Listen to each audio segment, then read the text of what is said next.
Hello and welcome back to the second part of this episode. So, in the first part of the episode, we actually took a deep dive into the basics of the illicit financing and also the how the AI is playing a role in this day and age. Now we'll be taking a much more deeper dive into the episode. So, Adam, actually moving ahead into the conversation, from your perspective, how are hostile states and non-state actors adapting their financial methods in the response to increased AI-driven scrutiny? Well, I think when it comes to adaptation, you know, I'm not sure if they're adapting to AI per se, but we have seen some patterns in which they adapt. And I think that the non-state actors are adapting in a way that's more resilient. I think that the state actors, like I said, are adapting in ways that are demonstrating their own weakness. When we look at, um, call them rogue states, call them non-compliant states, whatever, countries that operate outside the kind of global regulatory consensus, one of their biggest weaknesses is a lack of financial governance that stems from um, a lack of rule of law and an independent judiciary. So, in countries like Russia or China or Iran, the judiciary is very much tied to state interests. And so financial systems tend to be, you know, much more based on personal ties. There's a lot of opacity to them. And so when they adapt, and that allows them to adapt in a very initially useful way because they can take advantage of global opacity, opaque global systems like shell companies to buy and sell the goods they need in the world market, and everything looks good from the outside. But then these workarounds become entrenched paths for capital flight, and that capital flight um, moves quickly when the value of the assets inside the country begins to decline, right?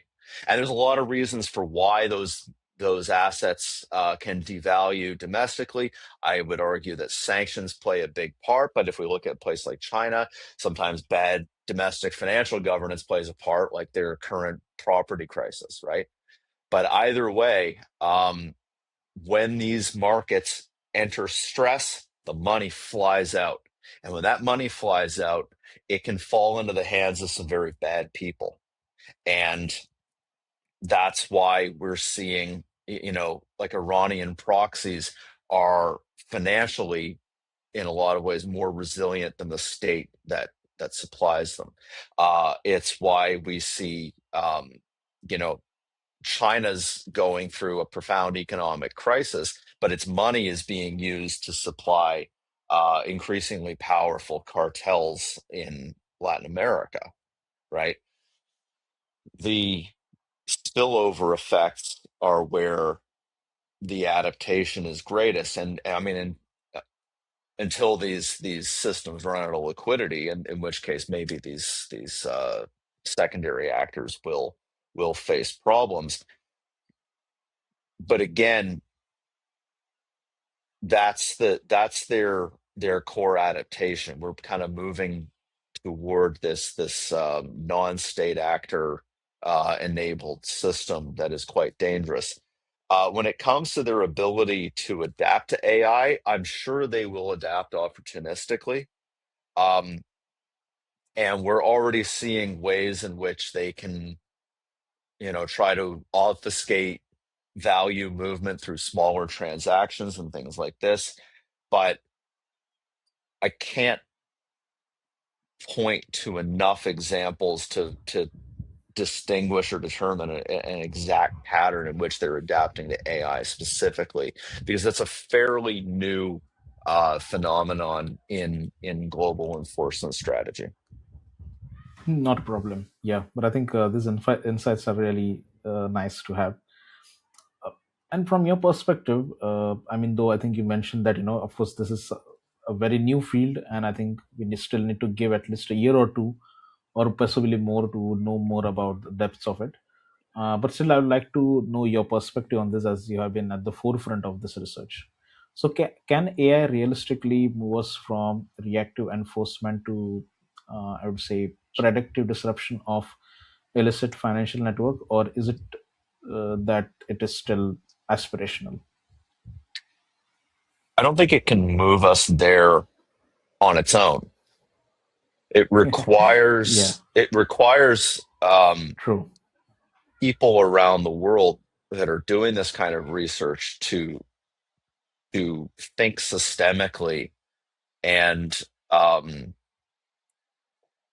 push the envelope and ask questions and use AI as a force multiplier, as a tool to to enable this. It's very difficult to say whether we can or cannot completely disrupt these networks. But I will say that the nature of blockchain ledgers, that although yes, all this is moving off the system or outside of the system,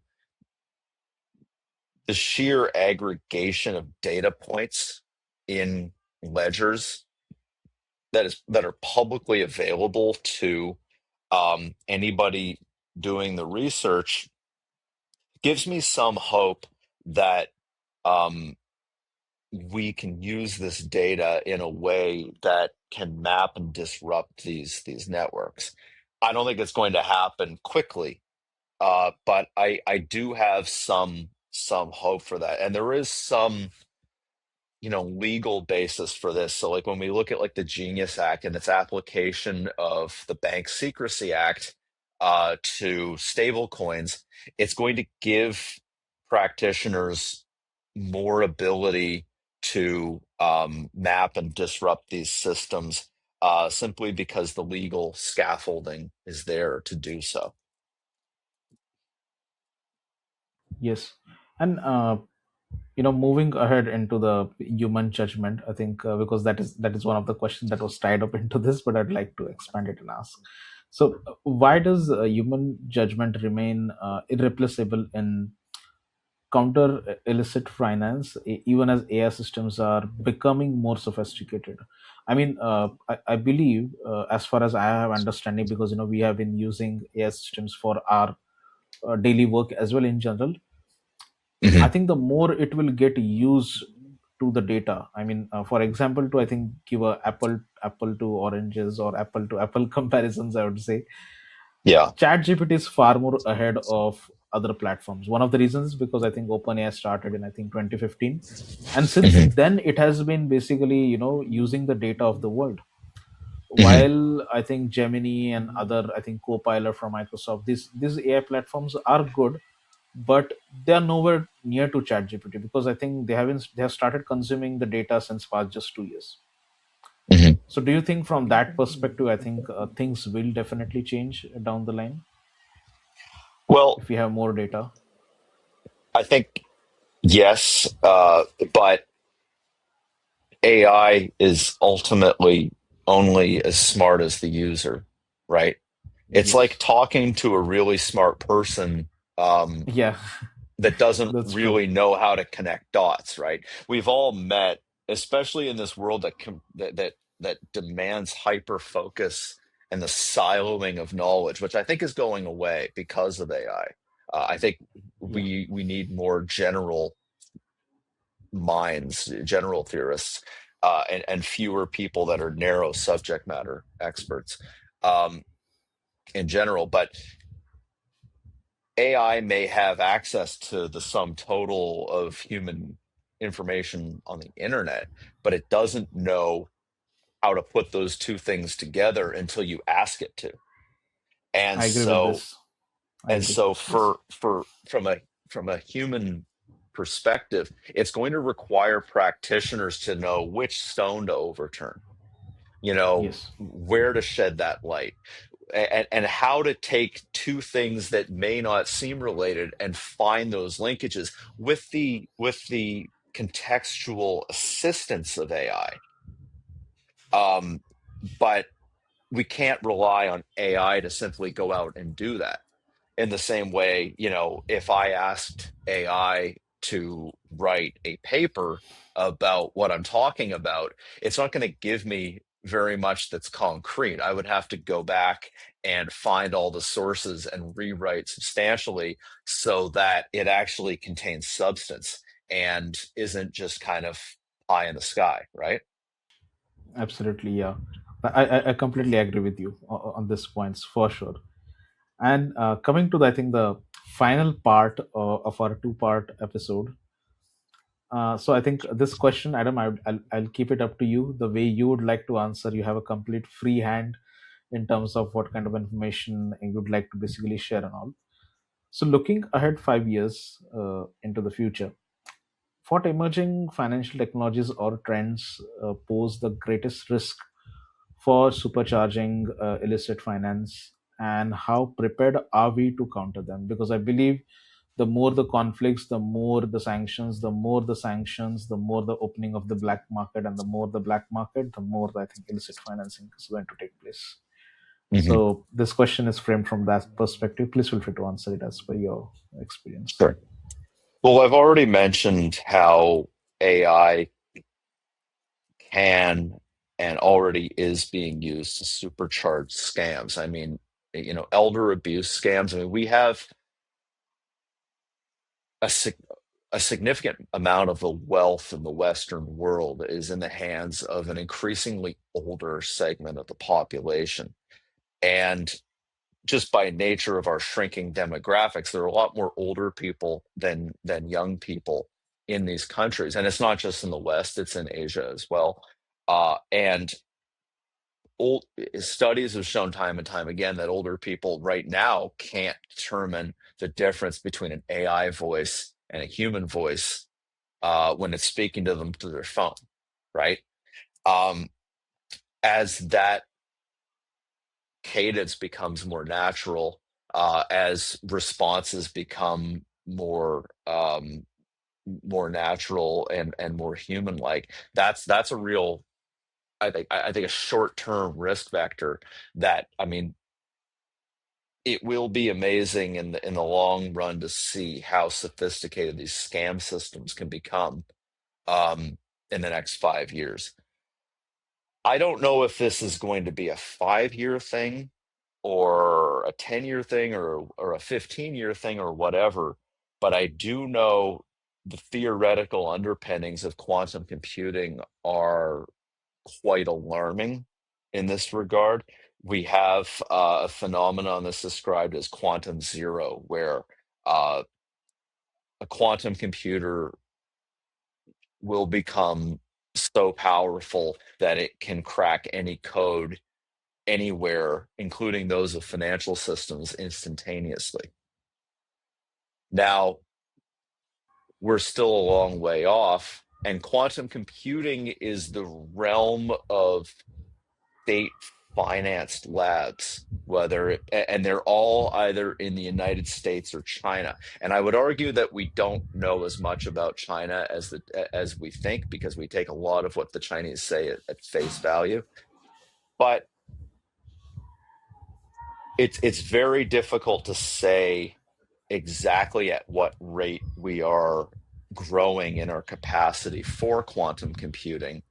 And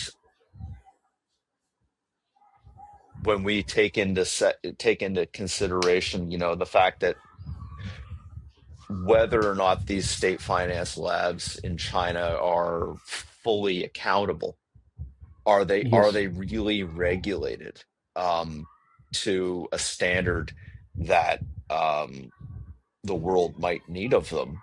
Uh, that's a real consideration, and also a consideration is what could AI become when it harnesses the power of qubits instead of bits, right? when Yes. its computing power expands to that point, could it pass not just a Turing test, but could it actually become sentient? I mean that that's beyond the scope Yeah. of course illicit finance per se, but it is a concern when it comes to how networks that move value could evolve. Now, I mean, the enormous amount of resources it takes to run a quantum computer. I mean, you have to have a core temperature in one of these things that is lower than the surface of Mars. They require an enormous amount of energy. You can't manufacture a quantum computer; they have to be fabricated, each one individually. So, I mean, they're always going to be controlled by high capital state linked groups. But again, Yes. um, this is the kind of thing that, if I'm thinking about the future, this is one of the things that I'm thinking about when it comes to illicit finance. That's a very interesting nugget that you spelled at the very last part of the episode, quantum realm. That's definitely something that we can have a discussion on in the future episodes. Adam, I think I follow your newsletter. To let our audience know, by the way, as we are at the end of this two-part episode, Yeah. Adam has his own newsletter, and he has been a contributor for several of the well-known publishers across the world. I'll be adding the link to his newsletter as well as some of his latest pieces as well. Do check it out. Do subscribe. Of course, the conversation that we had was great, but of course, in a span of 1 hour, we can always have something limited. If you'd like to know more about extended perspectives of what we've discussed today, please do subscribe to Adam's newsletter. He also has a few, I think, the premium versions as well, as far as I know. So, if you're a government agency, a private sector, a company, an entity as an SME, or maybe an individual who is a research scholar, from your perspective, I think you can definitely subscribe to this newsletter. I myself have been following for a long time, and that's how basically I have been knowing Adam for quite a long. So thank you very much, Adam, again for such Thank wonderful you. insights, and Thank keep you. up the great work. I think individuals like you are very rare working in this sector, Thank you. and I always love to have conversation with you regarding this sector. Thank you, Onkar. Likewise. I should also say that I am taking on a certain number of engagements in terms of private discussions. So if anybody wants to know more on a deeper level of some of the things that I write about or discuss today, please feel free to reach out to me personally by email. You can find that email on my page. Absolutely, I think I'll add it on the description section as well. Yeah, Yeah. thank you very much. Yeah. Thank you.